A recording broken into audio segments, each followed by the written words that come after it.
Assalamualaikum warahmatullahi wabarakatuh.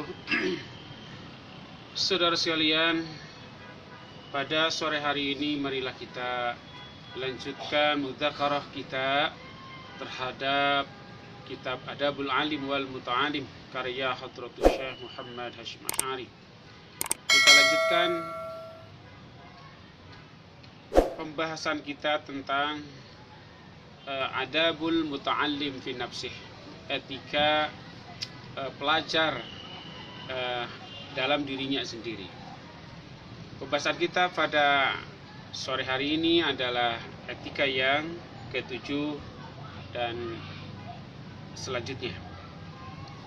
Wasabi'u, dan yang ketujuh, ayu akhidha, agar menghukum seorang pelajar nafsahu dirinya, bil wara'i, dengan sifat wara', yakni menjauhi maksiat dan perkara-perkara subhat, wal ihtiyati, dan bersikap hati-hati, bi jami'i sya'nih, dalam seluruh urusannya, dalam seluruh keadaannya, wa yataharra, dan dia harus lebih memilih al halala, yang halal, fi tu'amihi, dalam makanannya, wa syarabihi, dan minumannya, wa libasihi, dan pakaiannya, wa maskanihi, dan tempat tinggalnya, wa bi jami'i ma yahtaju ilaih, dan pada seluruh yang ia butuhkan, liyastanira qalbuh, agar hatinya bersinar, wa yasluha,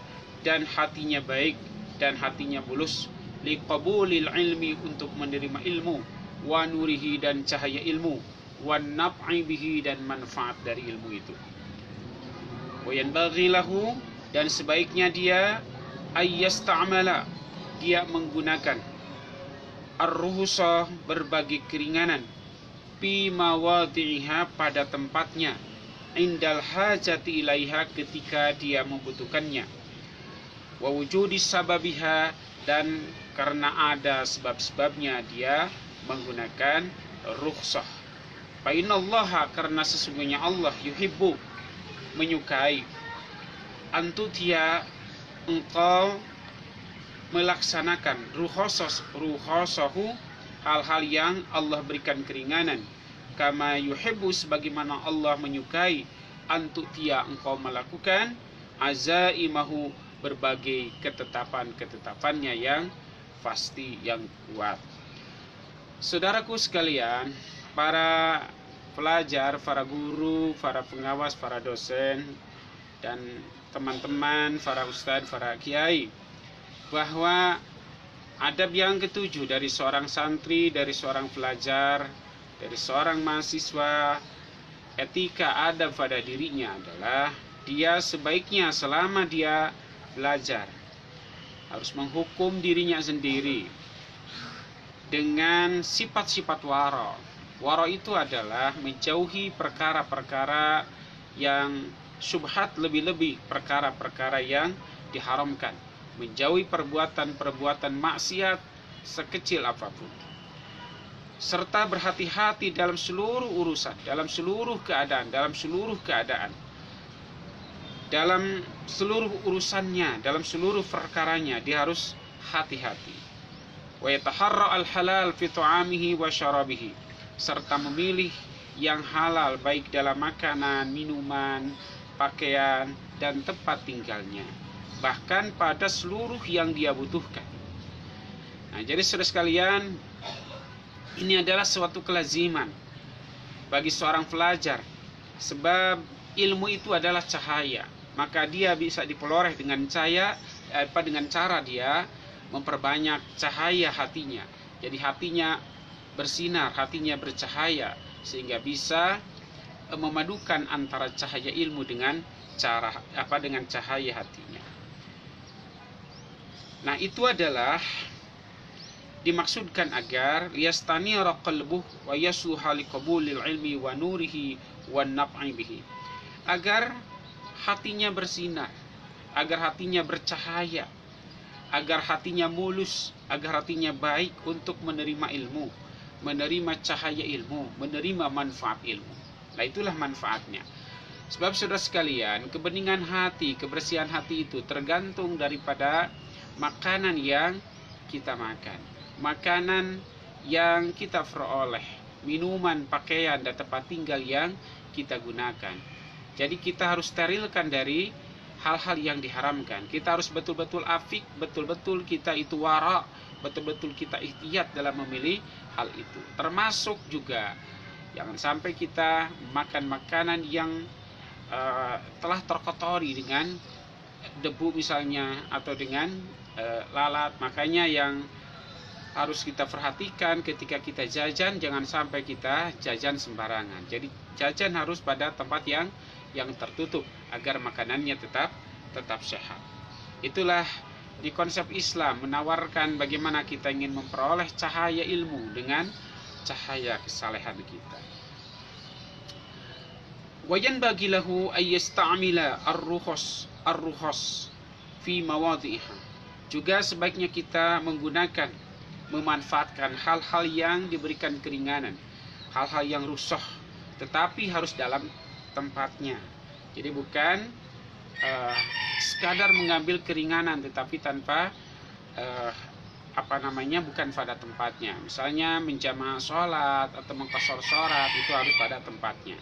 Atau misalnya kita makan juga ada yang dibolehkan, ada yang tidak. Makan yang enak-enak atau makan yang tidak enak-enak, itu kan perbuatan-perbuatan yang dibolehkan. Tetapi kita harus tetap menjaga supaya kita terhindar daripada sifat-sifat yang membuat kita itu malas, atau membuat kita itu malah bodoh, atau mungkin hati kita itu malah menjadi redup semangat.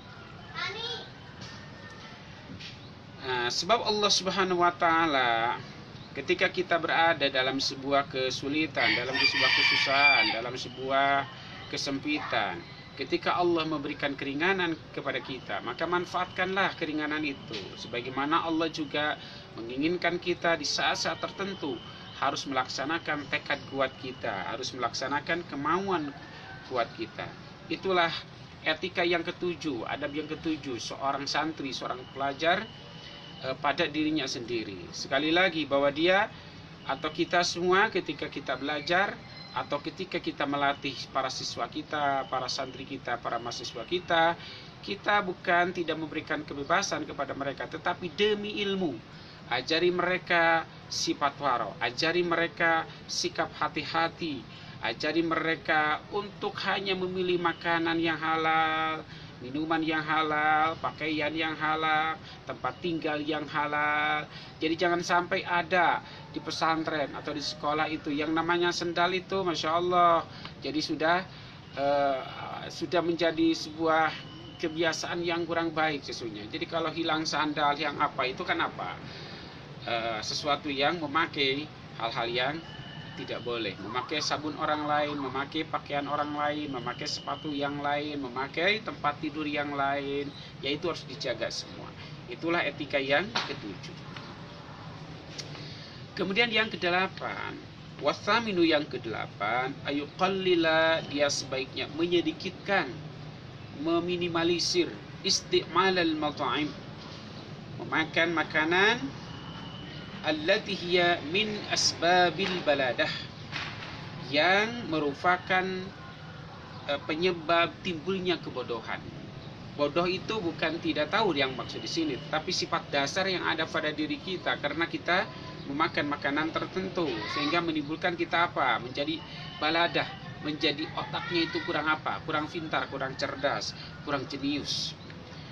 Wa dhafil hawas, atau mungkin yang melemahkan indera, katufahil khamid. Nah, ini Hadratus Syekh mencontohkan seperti apel yang asam, apel yang masam, itu kurang baik. Atau wal baqila, atau jenis kacang-kacangan, buncis dan lain-lain, harus dihindari. Sebab ya mungkin itu kalau tufah al khamid itu membuat asam lambung kita mungkin menjadi tidak stabil, menjadi naik, sehingga membuat tubuh kita menjadi lemah, menjadi hawas kita menjadi menjadi lemah. Begitupun jenis-jenis kacang-kacangan itu kan mengandung banyak kolesterol. Sehingga apa? Kolesterol itu kan membentuk bulgam. Bulgam itu apa? Menjadi banyak dahak dalam diri kita. Nah itu bisa menimbulkan kita apa? Kerjaannya tidur, kerjaannya nyenyak, kerjaannya susah dibangunin, kerjaannya ingin makan, ingin tidur. Sebab apa? Ini karena yang ada pada diri kita. Begitupun wasyarbil khalli, juga meminum cuka. Jadi kalau ngebaso jangan pakai cuka. Lebih-lebih apa? Cukanya sendiri dimakan. Itu apa? Akan menimbulkan kebodohan, balada, menyebabkan kebodohan. Atau misalnya ngebaso, wah masya Allah, jadi cukanya itu sangat banyak. Itu harus dihindari. Wa kadzalik, demikian juga ma yuksiru isti'maluhu al-bulgam. Juga dengan memakannya, meminumnya, itu akan membuatkan apa? Akan memperbanyak bulgam, dahak. Itu juga harus dihindari. Al-mublidhu didihni, sebab dahak itu bisa membodohkan daya ingat kita. Jadi memperlemah daya ingat kita, banyaknya bulgam itu. Jadi hindari makanan-makanan yang membuat kita itu menjadi ingatan kita menjadi lemah, menjadi bodoh ingatan kita. Wal muskil lil badan, dan yang membuat badan menjadi apa? Obesitas, menjadi berat. Ya, sebab makan banyak mungkin, atau mungkin banyak makanan-makanan yang membuat kita badan menjadi gemuk, badan menjadi berat, itu yang membuat kita itu banyak tidur. Tadi pagi saya membaca sebuah artikel yang sangat menarik, cerita tentang Hadratus Syekh, guru kita semua, Aang Ahmad Syatibi. Masya Allah, beliau hanya makan dengan nasi dan garam saja. Jadi walaupun disediakan makanan-makanan yang lain, ya beliau menghindarinya. Pernah salah satu waktu beliau diundang pada makanan yang disediakan aneka macam, tetapi beliau hanya memilih nasi putih dan garam saja. Pernah sekali-kalinya beliau itu memakan pais burayak. Burayak itu apa ya? Ikan kecil-kecil, karena kehidupan beliau untuk menghidupi anak istrinya dan keluarganya itu dengan cara bertani, menternakan ikan, jadi menjual itu. Nah itu kita harus dihindari. Misal seperti apa? Kekasrotil alban, seperti kita banyak minum susu. Wassamak, juga ikan. Wasbahi dzalik, dan hal-hal yang menyerupai. Wayanbaghi ayajtaniba ma yurisun nisyan. Begitupun kita harus menghindari, sebaiknya kita harus menjauhi perkara-perkara yang akan membuat itu jadi pelupa. Jadi kalau tadi itu mewariskan bodoh, mewariskan membodohkan daya ingat. Nah sekarang menjadi lupa lagi. Nah itu ada hal-hal yang bisa membuat kita itu, atau sesuatu yang bisa menyebabkan lupa. Misalnya apa? Ka akli asari suril pa'ri, seperti memakan makanan habis terkaman tikus. Jadi makan yang sudah pernah dicicipi, dimakan oleh tikus, itu ya mending kita buang saja. Itu apa? Yurisun nisyan. Wa qiraati alwahil kubur, begitupun kita membaca tulisan pada batu nisan kuburan. Wa dukhuli baina jamalain makturain, juga kita masuk di antara dua unta yang diikat.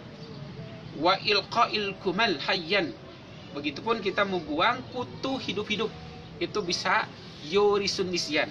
Sekali lagi ya, jadi yang yurisun nisyan itu secara khusus seperti makan bekas terkaman tikus atau yang sudah dicicipi oleh tikus. Kalau ada nasi atau ada makanan kemudian ada bekas tikus, itu dibuang. Sebab apa? Bisa menyebabkan lupa. Kemudian membaca tulisan pada batu nisan kuburan, masuk di antara dua unta yang diikat, serta membuang kutu hidup-hidup.